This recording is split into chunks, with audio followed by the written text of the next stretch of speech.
था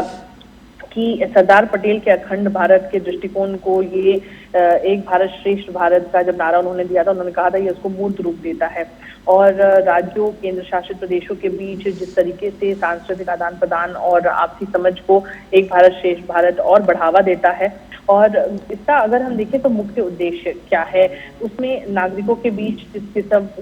की जो इमोशनल बॉन्डिंग है उसको किस तरीके से मजबूत किया जाए, भारत की विविध संस्कृतियों का प्रदर्शन किया जाए, उनका सम्मान किया जाए और उससे लोग जुड़े। साथ ही एक दूसरे की कल्चर को सीखना, प्रथाओं को समझना, उसको प्रोत्साहित करना, उसका बेशक ये एक विचार था। अगर हम देखें तो यहाँ और खासकर जिस तरीके से आप कह रही थी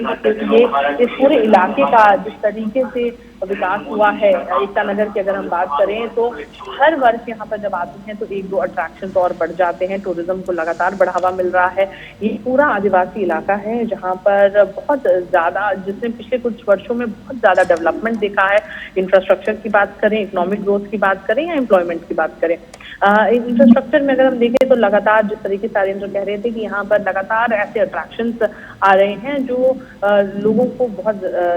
जिसके कारण जो टूरिस्ट फुटफॉल है वो लगातार बढ़ता रहता है। अगर देखें तो अभी और इको टूरिज्म को यहाँ पर प्रमोट किया जा रहा है, जिससे कि इस चीज को भी सुनिश्चित किया जाए कि ये जो यहाँ पर भारी संख्या में टूरिस्ट आ रहे हैं उसके कारण यहाँ की जो प्राकृतिक संपदा है उसको भी बरकरार रखा जा सके, उसको कोई नुकसान ना हो। तो इसको भी सुनिश्चित किया जा रहा है। जिससे हमने देखा कि प्रधानमंत्री नरेंद्र मोदी ने कल ही कई परियोजनाओं को हरी झंडी दिखाई है, कई परियोजनाओं का शिलान्यास भी किया है जो यहाँ पर टूरिस्ट के कन्वीनियंस के लिए भी है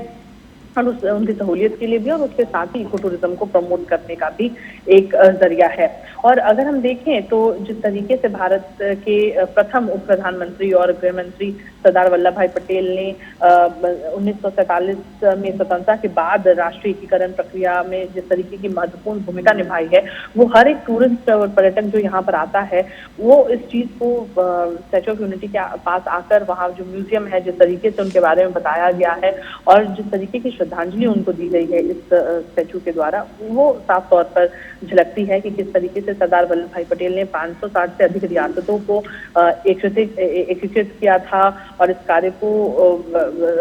पूरा किया था। और साथ ही जो अगर हम देखें तो ये भारत के क्षेत्रफल और जनसंख्या का लगभग 40% था। और उसके बाद अगर हम देखते हैं तो जिस तरीके से सरदार पटेल ने उसके बाद इन राज्यों को सफलता से एकीकृत किया,